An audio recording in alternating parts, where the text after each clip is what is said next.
Nesse vídeo vamos calcular o Value at Risk, valor em risco, de ações, utilizando como referência os dados da Bovespa. Aqui eu tenho o histórico da Bovespa de um ano, então eu tenho o Ibovespa, um ano de cotação diária. Se eu colocar aqui, inserir um gráfico, eu tenho o comportamento do Ibovespa no último ano. Então eu tenho aqui toda a informação das cotações, do valor do índice, dia a dia. E o que a gente vai querer olhar? A gente vai querer olhar o seguinte: se eu tivesse investido no Ibovespa, qual que seria a minha perda máxima possível em um dia com por exemplo, 95% de confiança? Então essa é a ideia do Value at Risk. Qual que é a perda máxima que eu teria para um certo intervalo de tempo, no caso ali diário, ou mensal, ou semanal, aqui a gente vai trabalhar diário, com um nível de confiança. E o que seria a perda no dia? Seria a variação no dia. Eu poderia estar num dia aqui e caiu 3%, ou subiu, ou caiu 0,2%, 0,5%.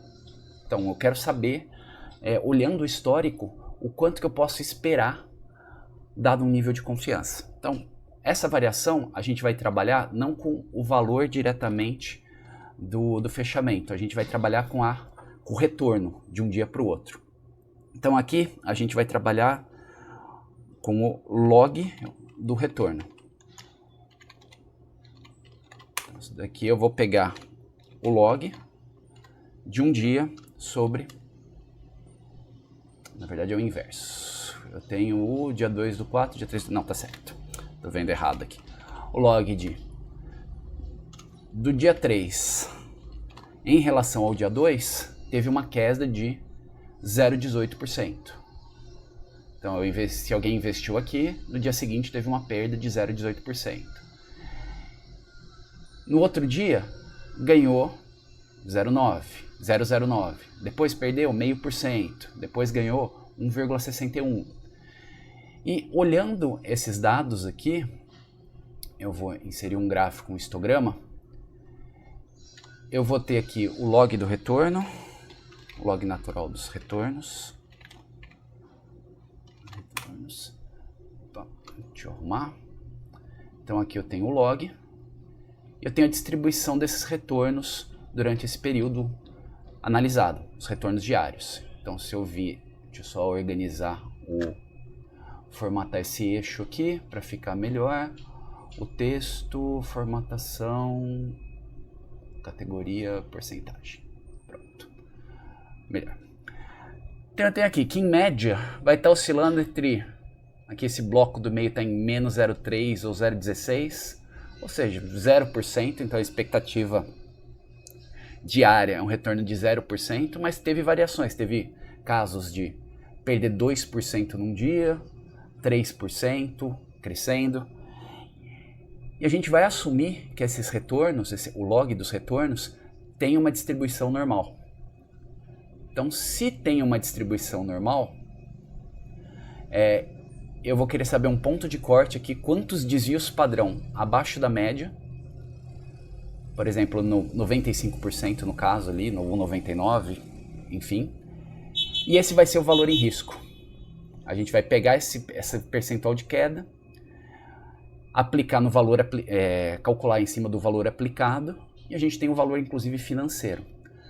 Então, de maneira bem simples, se eu calculasse aqui qual foi a média dos retornos. Então aqui eu vou calcular a média de todos esses retornos. Então aqui deu uma média de 0%. Deve ser 0 alguma coisa ali, se aumentar o número de casas decimais, 0,011 nesse ano. A gente pode assumir que é 0%. E como é uma distribuição normal, a gente caracteriza ela com dois parâmetros, a média e o desvio padrão. Então por isso que muita gente fala do VAR paramétrico, que eu vou assumir uma distribuição e eu vou trabalhar com os parâmetros estimados dessa distribuição. Então aqui eu vou ter o desvio padrão. Então aqui eu vou colocar o DESV-PAD de amostra. Isso daqui é uma amostra. E eu tive um desvio padrão nesse período de 0,88 ou 0,9%. Então os dados, o retorno vai ter esse comportamento. E dado esses parâmetros, agora eu vou calcular qual que é a minha maior perda possível para esse tipo de cenário. Então o que a gente vai fazer aqui? Eu vou calcular uma métrica chamada Z, da distribuição normal. Eu quero saber o seguinte: esse Z é quantos desvios padrão acima ou abaixo da média eu preciso para ter um certo percentual de casos. Então aqui eu quero saber o seguinte: quantos desvios padrão abaixo da média eu preciso para que acima desse ponto de corte eu tenha 95% dos casos. Então aqui eu vou falar que é um Z de, vou colocar aqui de 95%. Trabalho aqui com 95%. Então eu quero que abaixo dele esteja 5% dos casos. Então eu vou falar o seguinte: eu vou ter a função inv norm, a inversa da normal, porque aí na inversa eu vou dar a probabilidade que eu quero e ele vai dar o valor do Z. Então aqui eu quero que, como é 95%, eu vou querer 0,05, probabilidade de 5%. E ele vai dar um valor aqui de menos 1,645. O que isso quer dizer? Que 1,64 desvios padrão abaixo da média eu vou ter um ponto de corte que abaixo desse ponto de corte eu tenho 5% dos casos e acima dele 95% dos casos. E com esse valor aqui a gente vai calcular o valor em risco. Então o value at risk. Então, em vez de ter o value at risk aqui, eu vou colocar o valor investido. Investimento. Então suponha que eu tenha investido no Ibovespa R$1.000. Peraí que está em formatação errada aqui. Investi R$1.000. Qual que é a perda máxima que eu posso ter em um dia com 95% de confiança? Então eu vou ter o seguinte: eu vou ter esse valor investido vezes o retorno que eu teria aqui, o retorno médio, mais esse valor Z vezes esse desvio padrão. Então eu tenho a média menos esses desvios padrão, vai dar o retorno máximo, a perda máxima possível nesse cenário. Então aqui, a perda máxima com 95% de confiança vai ser R$14. Então poderia mudar aqui e falar assim: se eu tivesse investido 15 mil,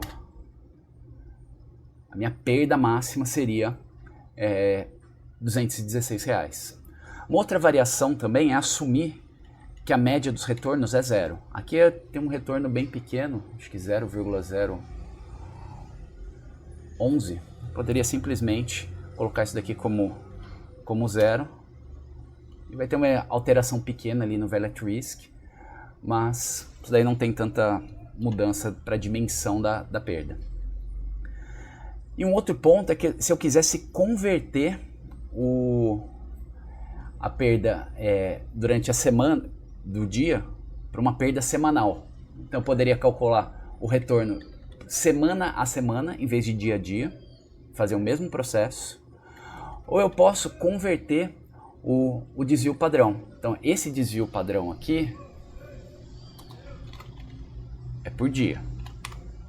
Se eu quisesse fazer o cálculo do desvio padrão que teria ocorrido por semana ou até por desvio padrão por mês, eu converteria esse desvio padrão pela raiz do tempo. Então isso daqui é uma propriedade do desvio padrão. Então se eu quisesse agrupar isso para a semana, que são 7 dias, ou no caso ali poderia assumir dias úteis, vou falar que é 5, poderia colocar aqui que é a semana vezes raiz de 5. Então se o desvio padrão da minha diário é 0,9, assumindo a distribuição normal, que seja um modelo paramétrico, então a gente espera que o desvio padrão semanal seja 2%. E o do mês? Eu também converto o dia para, assumindo 21 dias úteis o mês, meu desvio padrão mensal seria de 4,1. E aqui eu tenho esse Value Risk diário. Eu poderia fazer a mesma coisa. Deixa eu até colocar aqui mais para baixo. Fazer o Value Risk semanal. Estou ruim aqui para digitar. Para semanal. E o Value at Risk mensal. Então teria esses. Aqui tá errado. Então eu faria o mesmo processo. Aqui estaria o quanto que eu investi, vezes. Vou assumir um retorno zero. Então aqui seria. Vou assumir o retorno zero, não. Vou manter o mesmo processo aqui para ficar a mesma fórmula. Vou travar a fórmula ali, mais esse Z, que é o número de desvios padrão, vezes o meu desvio padrão semanal. Mas na verdade aqui, deixa eu só travar aqui que eu fiz só um detalhe aqui. Se eu estou convertendo aqui para semana, eu deveria converter ao retorno também para semana. Então eu vou assumir zero. Vou assumir zero, assumir sem nenhum retorno, só para não ter mais essa etapa. Então aqui vai ser esse valor aqui, 1,65, vezes o desvio padrão. E com isso eu tenho a perda, vou assumir, vou colocar aqui zero para ficar tudo com retorno zero. Então no dia, o Value at Risk diário seria de 218, investindo 15 mil. Na semana seria 488. E para semana... Opa, peraí que eu copiei coisa errada, ele não travou aqui essa célula. E para o mês, o Value at Risk seria de R$1.000. Então esses daqui seriam minhas perdas máximas esperadas com 95% de confiança para o dia, para a semana e para o mês. Eu poderia também fazer, em vez de 95%, fazer 99%. Então 99% é uma perda de 0,01. Então aqui com 99% de confiança eu não vou perder mais do que, no mês, R$1.414, por exemplo. Então aqui voltando só o 95. Então esse é o cálculo do Value at Risk paramétrico, usando como referência os dados do Ibovespa.